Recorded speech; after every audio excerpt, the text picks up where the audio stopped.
بسم اللہ الرحمن الرحیم۔ السلام علیکم ورحمۃ اللہ وبرکاتہ۔ نحمده ونصلی علی رسولہ الکریم، اما بعد فاعوذ باللہ من الشیطان الرجیم، بسم اللہ الرحمن الرحیم۔ الصلاة والسلام علیک یا رسول اللہ، الصلاة والسلام علیک یا نبی اللہ، وعلی آلک واصحابک یا حبیب اللہ صلی اللہ تعالی علیہ وسلم۔ آج سنی دعوت اسلامی کے مرکزی اجتماع کا آخری سیشن آپ نے سماعت کیا، اور آج حضور قبلہ قائد محترم حضرت علامہ شاکر علی نوری صاحب قبلہ ہمارے امیر سے آپ نے اور ہم سب نے قناعت کے عنوان سے حضرت کی ملفوظات حسنہ سماعت کرنے کی سعادت حاصل کرنی تھی، لیکن کسی سبب سے حضرت قبلہ تشریف نہیں لا سکے، یعنی حضرت ہمارے درمیان گفتگو نہیں فرما سکے۔ اس لیے اب دعا کا وقت ہے، لیکن چونکہ حضور قبلہ انشاءاللہ تعالی امید ہے کہ آئندہ پھر کسی نشست میں قناعت کے عنوان سے اپنے ملفوظات سے ہمیں نوازیں گے۔ امام اہل سنت فرماتے ہیں، کل جہاں مل کر جو کی روٹی غذا، اس شکم کی قناعت پہ لاکھوں سلام۔ قناعت یقیناً صوفیہ کے نزدیک اور اہل اسلام کے نزدیک ایک بہت بڑا وصف ہے۔ اگر بندہ قناعت کو اختیار کر لیتا ہے تو وہ لوگوں سے بے نیاز ہو جاتا ہے، اور وہ لوگوں کے سامنے ہاتھ پھیلانے سے محفوظ ہو جاتا ہے۔ قناعت کو اگر ہم اپنی زبان میں بیان کریں تو یہ کہہ سکتے ہیں کہ جتنی چادر ہے اتنا پیر پھیلایا جائے، اسی کو قناعت کہہ سکتے ہیں۔ بلکہ یوں کہا جائے کہ جتنی چادر ہے اس سے پیر کم پھیلائے جائیں اور اس کو سمیٹ لیا جائے، یہ قناعت ہے۔ اور قناعت کی بڑی برکتیں ہیں۔ اللہ کے رسول صلی اللہ علیہ وآلہ وسلم فرماتے ہیں کہ اگر میں چاہوں تو یہ پہاڑ میرے ساتھ سونے کے بن کر چلیں، لیکن میں یہ چاہتا ہوں کہ ایک دن کھاؤں اور شکر ادا کروں، اور ایک دن بھوکا رہوں اور اللہ تبارک و تعالی کی بارگاہ میں جو ہے وہ سجدہ صبر اور صبر کا سجدہ ادا کروں۔ آقا کریم صلی اللہ علیہ وآلہ وسلم نے اپنی زندگی کو بڑی قناعت میں گزارا۔ جس وقت بظاہر آقا کریم صلی اللہ علیہ وآلہ وسلم کے پاس دولت نہ تھی، اس وقت بھی حضور اکرم صلی اللہ علیہ وآلہ وسلم کی زندگی ایسے ہی تھی۔ جب دولت کی فراوانی ہوئی اور کشادگی ہوئی تو بھی حضور اکرم صلی اللہ علیہ وآلہ وسلم کے کھانے پینے، رہن سہن، انداز میں کوئی تبدیلی نہیں دیکھی گئی، بلکہ ام المومنین حضرت عائشہ صدیقہ رضی اللہ تعالیٰ عنہ ارشاد فرماتی ہیں کہ میں نے کبھی بھی اللہ کے رسول صلی اللہ علیہ وآلہ وسلم کے دسترخوان پر دو قسم کے سالن کو جمع ہوتے ہوئے نہیں دیکھا۔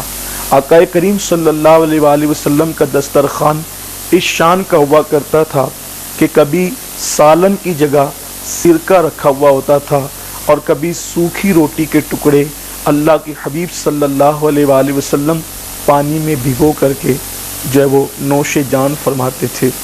بات قناعت کی آئی ہے تو ایک مختصر سی حدیث پاک پیش کر کے اپنی گفتگو مکمل کریں، اور مختصر سی دعا پر اپنی اس محفل کا اختتام کریں۔ اس روایت کو تقریباً اکثر سیرت نگاروں نے لکھا ہے، جس سے پتہ چلتا ہے کہ حضور اکرم صلی اللہ علیہ وآلہ وسلم کی شان قناعت کی شان کی تھی۔ ضیاء النبی کے مصنف نے بھی لکھا ہے، امام منذری نے بھی اس کو نقل کیا ہے، جس کو اپنے الفاظ کے جامع میں عرض کیا جاتا ہے۔ ایک مرتبہ مدینہ منورہ کی چلچلاتی ہوئی دھوپ تھی، اور اللہ کے پیارے حبیب صلی اللہ علیہ وآلہ وسلم کے دونوں جانشین یعنی شیخین کریمین حضرت سیدنا ابو بکر صدیق رضی اللہ تعالیٰ عنہ اور حضرت سیدنا فاروق اعظم رضی اللہ تعالیٰ دوپہر کی چلچلاتی ہوئی دھوپ میں دونوں کی ایک دوسرے سے ملاقات ہوتی ہے اور دونوں ایک دوسرے کو سلام کرنے کے بعد خیریت دریافت کرتے ہیں، اور اس کے بعد صدیق اکبر اور فاروق اعظم ایک دوسرے کے ساتھ یوں کلام کرتے ہیں۔ سیدنا فاروق اعظم نے پوچھا، بھائی ابو بکر، اس دوپہر کی چلچلاتی ہوئی دھوپ میں کس چیز نے آپ کو گھر سے باہر کیا جبکہ یہ باہر نکلنے کا وقت نہیں ہے؟ صدیق اکبر رضی اللہ تعالیٰ نے ارشاد فرمایا کہ عمر، مجھے بھوک کی شدت نے گھر سے باہر کیا، مجھے اتنی بھوک لگی ہوئی ہے، میں نے چاہا کہ کسی سے ملاقات کر کے جو ہے وہ اپنی بھوک کا خاتمے کا سامان کروں، لیکن عمر اس وقت تمہارے بھی گھر سے باہر نکلنے کا وقت نہیں ہے، آپ اس وقت کیوں نکلے؟ فاروق اعظم کہتے ہیں کہ بھائی ابو بکر، جس بھوک نے آپ کو گھر سے باہر کیا ہے اسی بھوک نے مجھے بھی گھر سے باہر کیا ہے۔ ابھی دونوں یہ گفتگو کر ہی رہے تھے کہ دیکھا کہ اللہ کے حبیب جان کائنات، روح کائنات صلی اللہ علیہ وآلہ وسلم تشریف لاتے ہیں، دونوں یاروں کو سلام کرتے ہیں۔ دونوں یاروں نے آقا کریم صلی اللہ علیہ وآلہ وسلم کی بارگاہ میں تحیت پیش کی اور سرکار نے پوچھا دونوں یاروں سے کہ آپ دونوں اس وقت دوپہر کی چلچلاتی ہوئی دھوپ میں کیوں؟ تو دونوں یاروں نے عرض کی، یا رسول اللہ صلی اللہ علیہ وآلہ وسلم، بھوک کی شدت نے ہمیں گھر سے باہر نکالا ہے، لیکن آقا ہمارے ماں باپ آپ پر قربان، سرکار یہ وقت آپ کے بھی تو باہر آنے کا نہیں ہے، آپ اس وقت کیوں باہر تشریف لائے ہیں؟ تو آقا کریم صلی اللہ علیہ وآلہ وسلم نے اپنے دونوں یاروں سے فرمایا کہ جس بھوک کی شدت نے تمہیں گھر سے باہر کیا ہے اسی بھوک کی شدت نے محمد عربی کو بھی گھر سے باہر کیا ہے۔ آقا کریم صلی اللہ علیہ وآلہ وسلم جس کا صدقہ پوری کائنات میں بڑھتا ہے، میرے امام فرماتے ہیں، آسماں خوان، زمیں خوان، زمانہ مہمان، صاحب خانہ لقب کس کا ہے، تیرا تیرا، اللہ اکبر۔ اس رسول ہاشمی صلی اللہ علیہ وآلہ وسلم نے فرمایا کہ جس بھوک کی شدت نے تمہیں گھر سے باہر کیا ہے اسی بھوک کی شدت نے مجھے بھی گھر سے باہر کیا ہے۔ المختصر، سرکار اپنے دونوں یاروں کو لے کر ایک صحابی کے گھر، انصاری صحابی کے گھر، ان کے باغ میں تشریف لے گئے، اور جب ان کو اطلاع ہوئی انہوں نے قسم قسم کی کھجوریں پیش کی اور پھر اس کے بعد بکری ذبح کی، کھانا تیار کیا اور حضور اکرم صلی اللہ علیہ وآلہ وسلم کے سامنے رکھا۔ آقا کریم صلی اللہ علیہ وآلہ وسلم کبھی کھانے کو دیکھتے اور کبھی اس صحابی کے چہرے کو دیکھتے۔ وہ صحابی نے عرض کیا، یا رسول اللہ، میرے ماں باپ آپ پر قربان، حضور آپ کھانا تناول فرمائیں، آپ کے لیے تیار کیا گیا ہے۔ آقا کریم صلی اللہ علیہ وآلہ وسلم نے فرمایا کہ اگر اجازت دو تو کچھ کھانا میں فاطمہ کے گھر بھیج دوں۔ آقا علیہ السلام نے روٹی لیا، کچھ کھانا لیا اور فرمایا یہ فاطمہ کو لے جا کر دے دو، اس لیے کہ جتنے دن سے میں بھوکا ہوں اتنے ہی دن سے میری بیٹی فاطمہ بھی بھوکی ہے۔ ام المومنین حضرت عائشہ صدیقہ رضی اللہ تعالیٰ عنہ فرماتی ہیں کہ اللہ کے حبیب صلی اللہ علیہ وآلہ وسلم کے گھر میں مہینہ مہینہ بیت جاتا لیکن چولہا نہیں جلا کرتا تھا۔ پوچھا گیا پھر آپ کا گزارا کیسے ہوتا؟ فرماتی ہیں دو کالی چیزوں پر، پانی اور کھجور۔ اسی حدیث سے امام اہل سنت نے پانی کا رنگ بھی ثابت کیا ہے کہ پانی کا اصل رنگ کالا ہے، کیونکہ ام المومنین نے اسودین فرما کر کے کھجور کو بھی کالی کہا اور پانی کو بھی کالا کہا۔ تو اس طرح آقا کریم صلی اللہ علیہ وآلہ وسلم اپنی زندگی کو گزارتے تھے۔ اسی لیے میرے آقا صلی اللہ علیہ وآلہ وسلم کے دیوانوں، حالات ہمیشہ یکساں نہیں رہتے۔ میری گزارش ہے کہ اس وقت ہم قناعت اختیار کریں اور حضور اکرم صلی اللہ علیہ وآلہ وسلم کی وہ زندگی یاد کریں کہ کونین کا مالک جب سوکھے ٹکڑے پانی میں بھگو کر کھا سکتے ہیں اور سالن کی بجائے سرکے کو سالن بناتے ہیں، اور ہمیں کبھی اللہ کا شکر ہے کہ آقا کریم صلی اللہ علیہ وآلہ وسلم کے صدقے اس وقت بہت سے لوگ ایسے ہوں گے جو ابھی بھی ایک سے ایک نعمتیں کھا رہے ہوں گے، لیکن افسوس اس بات پر ہوتا ہے کہ تھوڑی سی تکلیف ہمیں آتی ہے تو ہم واویلا کرتے ہیں، چیخ پکار کرتے ہیں، شکایت کرتے ہیں۔ یہ شکایت کا وقت نہیں، یہ چیخ پکار کا وقت نہیں، بلکہ رجوع الی اللہ کا وقت ہے، اور اپنے کھانے میں تھوڑا سا پانی زیادہ ملا کر پکایا جائے تاکہ پڑوسیوں کا بھی خیال ہم کر سکیں۔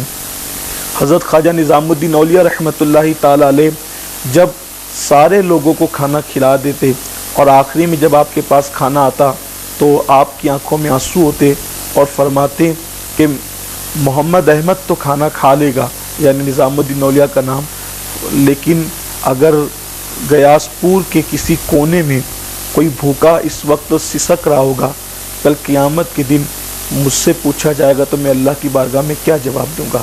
جاؤ تلاش کرو تاکہ کسی بھوکے کی بھوک مٹا سکو۔ تو میرے پیارے آقا صلی اللہ علیہ وآلہ وسلم کے پیارے دیوانوں، آج ہم بھی اگر نعمتیں کھائیں اور اپنے پڑوسیوں کو فراموش کریں اور اپنے کھانے میں ان کو شریک نہ کریں تو ہو سکتا ہے قیامت کے دن ہم سے بھی سوال ہو۔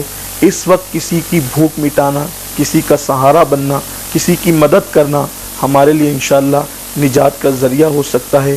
یقیناً اس وقت اگر ہم یہ سوچیں کہ ہم تھوڑی سی قناعت اختیار کر کے اپنی بچی ہوئی اسی چیز کو اپنے دوسرے مومن بھائی پر تصدق کر دیں تو انشاءاللہ تبارک و تعالی یہ ہمارے لیے اور ہماری نسلوں کے لیے سرخروئی کا ذریعہ بن سکتا ہے۔ واہویلا نہ کریں، شکایت نہ کریں، اللہ جس حال میں رکھیں اللہ تبارک و تعالی کا شکر ادا کریں۔ اس لیے کہ ایک مرتبہ ایک جوان سر میں پٹی باندھ کر رابعہ بصری کے پاس آیا۔ رابعہ بصری نے پوچھا بیٹے کیا ہوا؟ تو کہنے لگا مائی سر میں درد ہے۔ فرمایا سر میں درد کب سے ہو رہا ہے؟ کہا بس چند گھڑیوں سے۔ فرمایا نادان، قدرت نے صحت دی تھی اس کی تشہیر نہیں کی، اور قدرت نے تھوڑا دکھ کیا دے دیا تو اس کی تشہیر کرتے پھر رہا ہے۔ اس لیے اپنے دکھوں کی تشہیر نہ کی جائے بلکہ اپنے دکھڑے اپنے اللہ کی بارگاہ میں پیش کیے جائیں۔ راتوں کو روئیں، بالخصوص رات کے آخری پہر میں آنسوؤں کی سوگات اللہ تعالیٰ کی بارگاہ میں پیش کریں۔ اس لیے کہ حضرت سیدنا مخدوم اشرف جہانگیر سمنانی رضی اللہ تعالیٰ عنہ اپنے ملفوظات میں فرماتے ہیں کہ رات کے آخری پہر میں جاگ کر عبادت کرنے سے مجھے جو ملا ہے وہ کسی نفلی عبادت کی وجہ سے نہیں ملا ہے۔ اگر لوگوں کو پتہ چل جائے کہ رات کے آخری وقت میں جاگ کر عبادت کرنے سے کیا ملتا ہے تو کبھی بندہ رات کے آخری پہر میں بستر پر پڑا ہوا نظر نہ آئے۔ اللہ تبارک و تعالی ہم سب کو توفیق عطا کرے کہ ہم اللہ کی بارگاہ میں آنسوؤں کی سوگات پیش کریں اور اللہ تعالی اس وقت کو گزار دے اور تمام اپنی مخلوق کو اس بلا اور اس وبا سے نجات عطا فرمائیں۔ آئیے دعا کر لیتے ہیں، اللہ تعالی ہم سب کی دعاؤں کو شرف قبولیت عطا فرمائیں۔ الفاتحہ الی حضرت النبی الکریم علیہ افضل الصلاۃ و اکمل التسلیم۔ الحمد للہ رب العالمین والصلاة والسلام علی سیدنا و سید الانبیاء والمرسلین۔ الحمد للہ قبل کل شیء، الحمد للہ بعد کل شیء، الحمد للہ کما حمدہ الانبیاء والمرسلون۔ اللہم صل علی سیدنا و مولانا محمد وعلی آل سیدنا و مولانا محمد صلاة تنجینا بها من جمیع الاحوال والآفات وتقضی لنا بها جمیع الحاجات وتطہرنا بها من جمیع السیئات وترفعنا بها عندك اعلی الدرجات وتبلغنا بها اقصى الغایات من جمیع الخیرات فی الحیاة وبعد الممات انك على كل شيء قدیر۔ اللهم یا ربنا یا ربنا یا ربنا یا ربنا ربنا آتنا فی الدنیا حسنہ وفی الآخرة حسنہ وقنا عذاب النار۔ اللهم انا نعوذ بك من البلاء والوباء وسوء القضاء ونعوذ بك من كورونا فيروس۔ اللهم انا نعوذ بك من البلاء والوباء وسوء القضاء۔ اللهم انا اعوذ بك من الهم والحزن ونعوذ بك من العجز والكسل ونعوذ بك من الجبن والبخل ونعوذ بك من غلبة الدين وقهر الرجال ونعوذ بك من الشرك والشقاق والنفاق وسوء الأخلاق وسوء المنظر وسوء المنقلب۔ اللهم اعز الاسلام والمسلمین في كل مكان۔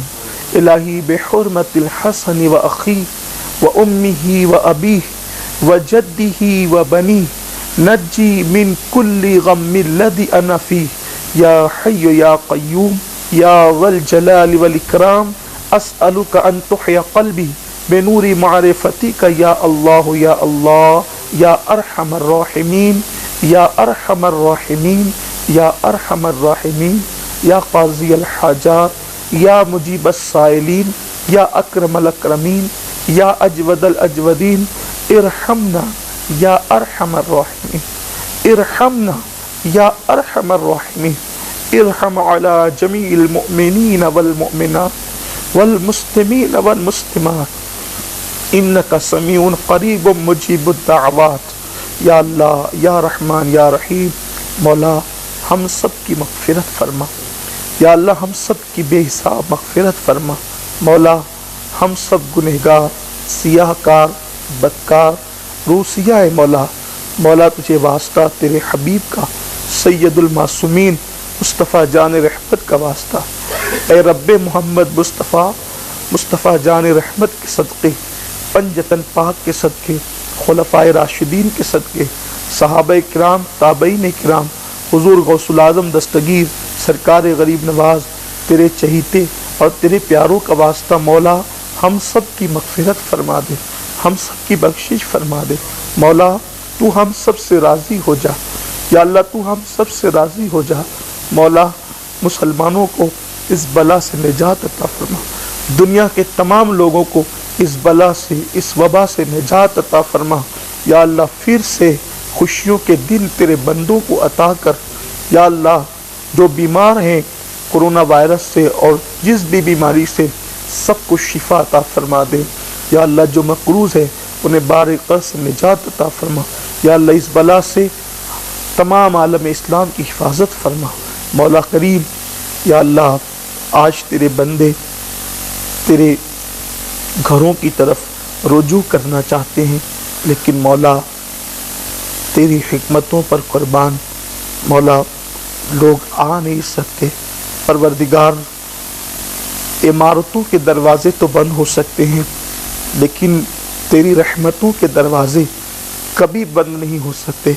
مولا سارے بادشاہوں نے اپنے دروازے بند کر دیے ہیں، لیکن اے بادشاہوں کے بادشاہ، اے شہنشاہوں کے شہنشاہ، اے آقاؤں کے آقا، اے رب الارباب، تیرے دروازے، تیری رحمت کے دروازے کبھی بند نہیں ہوتے. مولا رحمت للعالمین کا واسطہ پروردگار سب پر رحم کی نظر فرما، سب پر کرم کی نظر فرما، اور تمام مصیبتوں سے تمام عالم اسلام کو نجات عطا فرما. بالخصوص ہندوستان کو، ہمارے ملک کو نجات عطا فرما، امن و امان عطا فرما. یا اللہ قبلہ حضور امیر سنی دعوت اسلامی، جملہ رفقائے دعوت، جملہ مشائخ، سادات، علماء، یا اللہ سب کی حفاظت فرما، سب کی حفاظت فرما. اے اللہ تو جسے محفوظ کر لے اسے دنیا کی کوئی تکلیف نقصان نہیں پہنچا سکتی، دنیا کی کوئی وبا نقصان نہیں پہنچا سکتی. اور اللہ جس سے تو اپنی امان ہٹا لے اسے دنیا کی کوئی طاقت بچا نہیں سکتی. مولا سب کو تیری امان عطا فرما. اللہ سب کو تیری امان عطا فرما. اللہ تیرے بے شمار احسانات ہے، ایک احسان ہم پر اور کر دے. سب کی جان، مال، ایمان، عزت و آبرو کی حفاظت فرما. یا اللہ ہمیں مانگنا نہیں آتا، تجھے عطا کرنا آتا ہے. مولا جو مانگے وہ بھی عطا کر دے، جو نہ مانگ سکے وہ بھی تیری شان کے لائق عطا کر دے. مولا تو نہ دے گا تو کون دے گا، تو نہ کرم کرے گا تو کون کرے گا، تو بگڑی نہ بنائے گا تو کون بنائے گا. کہ اللہ اس وقت تیرے بندے شکستہ دل لے کر، ٹوٹے ہوئے دل لے کر تیری بارگاہ میں فریاد کرتے ہیں. کہ اللہ تو سب کی فریاد کو سن لے، اور جس کے دل میں جتنی مرادیں، آرزویں، تمنائیں ہیں، اللہ سب کی تمناؤں کو پورا فرما دے. مولا رحیم فرما، کرم فرما. یا اللہ تیرے محبوبوں کا واسطہ، تیرے حبیب اعظم کا واسطہ، مصطفیٰ جان رحمت کا واسطہ، یا اللہ یہ بلائیں دور کر دے. حرمین کے دروازے کھل جائیں، مسجدوں کے دروازے کھل جائیں، مسجدیں پھر سے آباد ہو، حرمین شریفین پھر سے آباد ہو. یا اللہ سب کو عبادت کا ذوق، عبادت کا سلیقہ عطا فرما. ریاکاری سے سب کی حفاظت فرما یا رب بالمصطفیٰ بلغ مقاصدنا واغفر لنا ما مضى یا واسع الکرم الہی بحق بنی فاطمہ کہ بر قول ایما کنم خاتمہ اگر دعوتم رد کنی ور قبول منو دست دامان آل رسول. یا اللہ جو لوگ بھوک سے سسک رہے ہیں، تڑپ رہے ہیں، غربت کی چکی میں جو پس رہے ہیں، جن تک کوئی نہیں پہنچ پا رہا ہے، یا اللہ ان غریبوں کی بھی مدد فرما، ان کی بھوک کے خاتمے اور ان کی مصیبت کے خاتمے کا انتظام فرما دے. ربنا تقبل منا انك انت السميع العليم وتب علينا يا مولانا انك انت التواب الرحيم. ان الله وملائكته يصلون على النبي يا ايها الذين امنوا صلوا عليه وسلموا تسليما.